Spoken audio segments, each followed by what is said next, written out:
Hi everyone. So night 3, we're going to go ahead and jump right into uh, our P1 self-initiated project. So as I promised, I created a timeline for this project. So I worked backwards. I spent some time after work today with my schedule and working backwards from May 16th, which is the first day of the event. I've created an outline and I wanted to cover not just the timeline but also like production, because it's not as if I'm just designing and handing it off to someone. This is all me from beginning to end, and traditionally like even point of sale, but I won't be there this year, so I'm going to be passing off that responsibility to somebody else, which we can talk about at another day. But for today, I did want to just briefly run through the timeline for this project, just so guys know what you can expect, and to also like break it down. So if you guys wanted to create your own projects, it's like I said in one of my other videos, it's really good to give yourself parameters to work in, because honestly, half the battle is like coming up with the idea and the execution, not even just creating the artwork. So this is how I personally do it. I give myself a deadline and then I work backwards, knowing all the steps that it takes. And I have really good self-awareness, so I know generally about how long each stage takes, depending on the scope of the project. So working backwards. May 16th is the day of the event. I will need to have all the shirts pressed and packaged before my husband leaves to go out of town. So I've scheduled May 11th to May 13th. So that'll give me Friday evening, all of Saturday, all of Sunday, to hand press all the heat transfers onto the shirts, to package them, and to handwrite all the labels. I could have a label made in mass, but I do try to keep my costs down as much as possible. Things like plastic bags or clothing bags, heat transfers, the shirts themselves, these are things I can't make. However, you can go on Amazon and buy a pack of like 500 cardstock black, clothing, like tabs, where you just take a little clothespin and you hook it into the shirt, and you can take a white, oil-based Sharpie and do all of them. And I think a pack of 500 cost me like $6. So honestly, like, if you don't have money, you have time. So right now I have time. When my time becomes more valuable than the money that I would possibly be making during that time, then maybe we can talk about a shift. But for now, I have time, so that's what I'm spending. All right, cool. So in order for me to make the shirts, I have to have the transfers, and I also actually have to have the shirts. So the last couple of years, I've sourced a lot of different vendors, and I have found really inexpensive ones that produce really high quality. So it's one of those things where you got to pick two. You can either have it fast, cheap, or inexpensive. And so I would rather it be, or I'm sorry, quality. Sorry. So you can either have it fast, you can have it really inexpensive, or you can have it really high quality. So I personally choose to have as low as possible, as high as quality. And with that being said, sometimes it does take time. However, I have found a guy who has a super fast turnaround. And there have been instances where I dropped the ball and forgot to order my transfers. Like, I think I needed them in like 2 or 3 days. This guy overnighted them to me and didn't charge me any extra, just because I was such a repeat client. So, side note, always be friendly. Be positive, be friendly, leave a good impression with people. It is so much about relationships in this industry. It's unbelievable. I mean, to be honest with you, there was one time, and it was actually the very first time I had reached out to him.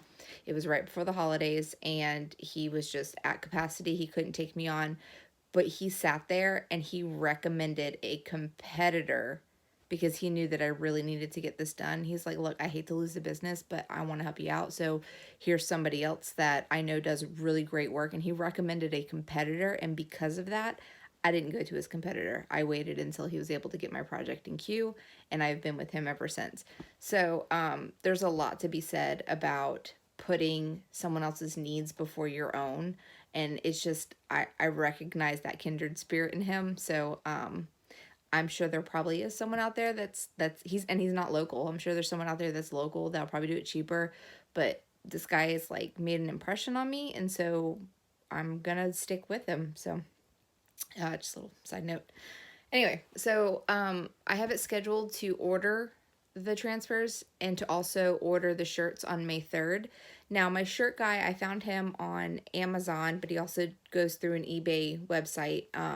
He is actually generally pretty good. He'll usually ship the whole bulk order out the next day, and I'll usually get it in a day or two. So May 3rd is going to be perfectly fine for the shirts. Shirt prices fluctuate depending on the market at the time. I've gone as low as like the cheapest shirt with really crappy quality, and we actually ended up paying for that because the transfers didn't stick well to them, which I'll show you guys in a minute.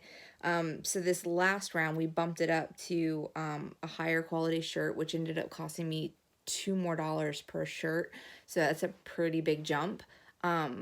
But totally worth it. And we actually ended up selling out of the higher qualities, whereas I got stuck with the lower quality one. So I actually ended up, while I had to spend more on the front end, I actually ended up making more on the back end by bumping it up, because and the way I look at it is going back to the client's needs.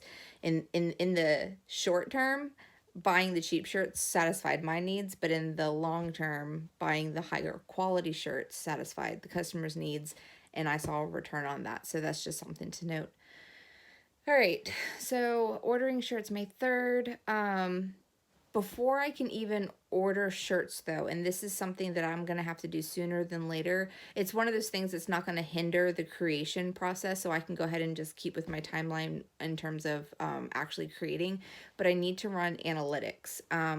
The very first year, I didn't have anything to base my numbers off of, so what I had done for that first year, just to give some sort of sense, because honestly, I had no idea what I was doing, I contacted the coordinator for the event, and I got a list of their attendance numbers from their previous year. It was my first year. So I got their numbers. I asked them how many sponsors they had. Generally speaking, each sponsor will sell some sort of good, whether it's a ball cap, just some sort of like swag or giveaway or promotional item. And then the event themselves, they also were selling shirts through ticket sales. So if you bought a ticket and a shirt, you got the shirt at a discount price. So I also asked them how many people had bought shirts, because generally speaking, people will buy these shirts just because it's their limited run, they're year specific, they collect them. So I got those numbers, and I made a judgment call. So the very first time we did it, like I said, it was lower quality. I did not even make enough money to break even. We got pretty close, but I did end up a little bit upside down in that first venture. But the second year that I had done it is when we stepped up the quality. I actually ended up selling out of my shirts, and I had just duplicated my numbers. So I'm not sure if it was the design, the better quality, combination of of both, or it could have just been the not or, but maybe and or the fact that we had also really pushed my husband's Instagram. So he went from 300 followers to, I think he's at like 2,000 now. So he, obviously the exposure helps, but either which way, you just, at some point you just have to jump in and then, reevaluate and adjust from there as you keep going. All right. Oh, this video is running long. Sorry, guys. All right, so let's see here. So based on last year's budget, last year's numbers, I'm probably, because we did sell out and we had a couple people get really pissed. I'm like, hey, you're waiting until, the ninth inning to come buy your shirt. The event's ending in 20 minutes and it's a 4-day event. Like, there's only so much you can actually get mad at me for. But always have that option of, hey, go to our website, buy something online, we'll ship it to you, even though that means I would have had to like do a dry run, like just one-off shirts. But hey, it's about getting your logo into people's hands. Anyway, so run all these numbers, and then so I have to figure out what this year's budget is going to be. I do want to increase it a little bit, just because I do want to make more shirts.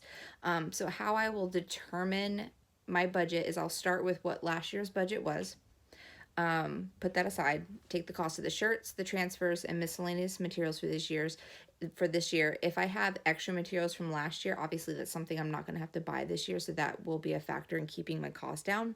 And then I'll divide it by the number of shirts that I'm going to sell. So let's just use a simple number. If I have $100 worth of overhead and I have 10 shirts, in order to break even, I'm going to have to sell each shirt at $10. Yeah, okay. So, obviously breaking even is great. That's really honestly my only goal here is, well, two goals: get break even and get my logo, my husband's logo, in other people's hands to promote his business. However, you also don't want to hurt the industry. And I say this with the utmost respect. You do want to sell out of your shirts. You don't want to get stuck with a bunch of inventory at the end of the event. But at the same time, you also don't want to hurt your competitor, because it is about relationships and it's about playing fair, at least to me. So if someone is selling their shirt for $25, or all the vendors are selling their shirt for $25 to $30, if I come in and I just sell my shirt at $10, it's not good for the collective. Now, am I gonna be fine? Sure. Am I making profit? No. But these guys are actually trying to make profit on their shirt, so I can't undercut them, but so much. So for me, it makes sense to bump the price up to something that's still cheap enough that I know that I'm not going to be stuck with product, but still not so cheap that I'm making it nearly impossible for them to sell their shirts, because then it looks like they're extremely overpriced, when in reality they're $25 for a limited edition custom event t-shirt is actually pretty reasonable. So last year we had vendors selling their shirts for $25. I put mine up there for $20, but then I also initiated this little promo game where people could spin a wheel and get $5 off, and there was a lot of $5 off, so I was able to sell my shirts for $15, which probably also helped the fact that I sold out of helped me to sell out of all my shirts. Yeah, and so these are just little things I've learned along the way. I do always try to keep other people in mind. All right, so running analytics is something that I need to do sooner than later, but like I said, it doesn't necessarily stop the creation process. So getting back into that, I'll have my thumbnails and concepts ready to go on April 9th. Once I've reviewed those with my husband and make sure that, he likes everything, the direction that we're going in, I'm going to create a V1 from whatever thumbnail or concept that he picks. He'll get one revision, because you have to, and I repeat, you have to limit the number of revisions. If they decide to go over scope, now with my husband, he obviously, at least hopefully, would respect me enough to not go over scope, because I can't charge him, but I can make his life a living hell. No, I'm just joking. Seriously, I'm just joking. But clients, I mean, two revisions max. Do not ever sign a contract that says unlimited revisions, because you will be pouring so much time into that project. That project will never end. It's like I was just telling you guys about giving yourself parameters. Sometimes clients don't understand the beauty and the strength in parameters. So to them, our talent is like a playing field, and unlimited revisions. I mean, I've seen a project go on for 18 months because of unlimited revisions. And at that point, at that level of insanity, you are making no money. You are wasting time. Other things start to suffer because of it. It's a complete drain. At that point, there is like pretty much little to no relationship. Your sanity's gone. So just 1 to 2 revisions. Establish it in a contract that if they go out of scope, there will be an out of scope fee. Take everything with grace, but unlimited revisions is that's just insane. All right, so V2 on the 23rd. All right, and then I have scheduled to deliver the refined, the polished version on the 27th. I do, and this is just my own personal take on things. I do like to create just a little bit of buffer between the final revised due and when I actually order, just because there's always, like, in my experience, there's always like a chance that something can pop up. So I don't want to have the deliverable due on the exact same day that the order has to be processed. I do create a small buffer. So with that being said, I will have my final like ready to process on May 2nd, which is also my birthday. Yeah, so that's my timeline. I'm going to type this up or handwrite it or just make it look a little bit neater than, my chicken scratch over here. Yeah, so that's just a rough outline of the timeline and then running through production. So yeah, so let's get to the fun stuff really quickly. I know this video is already at 16 minutes and I do apologize. Okay, guys, so this is the first shirt I did 2 years ago. So this is my husband's company, and I created an illustrated logo for him. I wish there was a better way that I can show you guys this. Sorry. All right. Let's just do it like this. Okay. All right, so this is his logo, and this is the original shirt that we did. So this shirt, this material, and I'm just going to kind of like put them on blast here, is super cheap. The transfer did not take very well to it.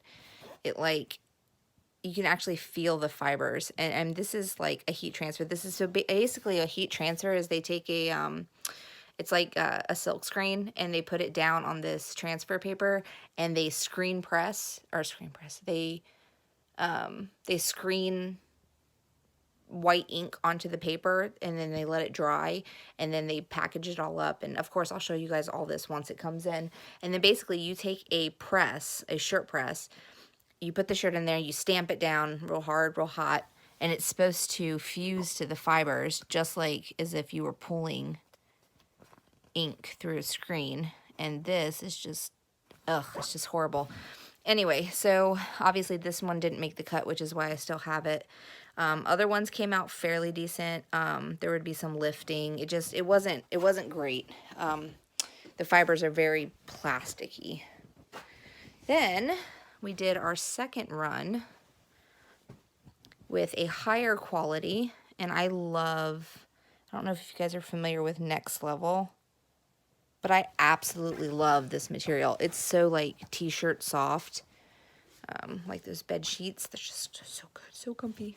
All right, and as you can see, like even just like right away, like this black is so saturated, and this shirt in particular has been washed several times.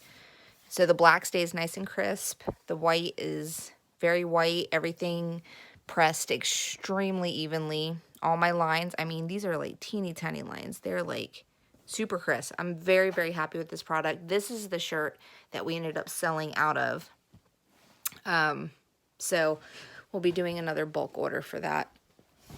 And then, so that's my husband's company. And so Z-Days actually has its own logo, which is this dragon. And it's not exactly like this, but if you guys go to the Z-Days website at Fontana Village, you guys can actually see their logo. So I had permission from the owner of the event to take his logo and to manipulate it. You guys always want to get permission if you're going to manipulate somebody else's logo, because a lot of money, time, pride goes into that work. So never manipulate or steal or any of that, especially without permission.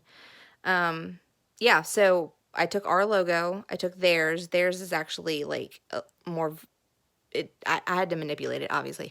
So I combined them, and people freaked out. They loved this design last year. I mean, I thought it was really cool, but I mean, the response that I got from this was so humbling. I didn't even know what I did, like, to be honest with y'all. So yeah, so I had promised the audience that this 2017 run was a limited edition and that I wouldn't be recreating it, so I don't want to go back on my word. So this year, I have to come up with something new, again, with permission to manipulate their logo. So that's actually what the project is to refresh this. Let's see here. Oh, and we did this whole Because Z-Days campaign. It was really cheeky. We had these oversized vertical cards that we played off of. It's like, hey man, why is your bumper wrecked? Because Z-Days. You know, stupid, cheeky stuff like that. And this is just a little bit extra. I just want to show you guys real quick. So on the front of, I guess I don't have them on these shirts, but anyway, so I also had these stickers made a while back. So, and when I say packaging, like, I buy in bulk these, you know, really thick, sturdy plastic, just clear, you know, poly bags. And then I had these stickers made so I can close the bags in a nice, neat manner. So I'll just open this one up, show you guys.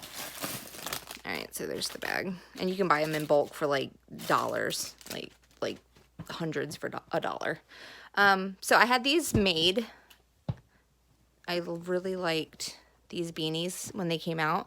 And I'll be like completely transparent with you guys. Like, these things have not sold. I mean, we've pushed them in photography with our shoots and our models. Like, I can't even tell you how many times, but they're just not selling. I don't know what I'm doing wrong with these things, but if you look at them, like, it's like this silvery white embroidered. I mean, this is thick. This is like quality stuff. And this is like a very heavyweight beanie. Like, this thing will keep anybody's head warm. I mean, you can be freaking bald and thing will have you be like sweating. But they're not really taking off, so I guess the beanie fad is over. I mean, I was born in 86, but grew up a 90s kid, so I don't know. I guess beanies are dead. I guess my Avril Lavigne days are over. I don't know. Anyway, so yeah, so that's where I'm at with the project, and I just shared a little bit of my design aesthetic with you guys. Now, my design aesthetic and my illustration aesthetic are completely different, but I love both. So, I don't know. Hopefully, maybe by the end of all of this, I will have, like, solidified my style, because everybody seems to be looking for one. Until then, I'll just keep doing me. But yeah, thanks for watching. Leave a comment, ask a question, send me an email. Just say hi, whatever. But yeah, make sure you guys check Instagram for the process photos. Stay tuned on Facebook, and just know I'm always posting stories, and I've been twittering a lot lately. Like, I didn't think I'd be a tweeter, but I'm a tweeter. So yeah, so make sure you guys follow me on all my channels and watch me document my process, and I hope you guys learned something along the way. All right, thanks. Have a good night.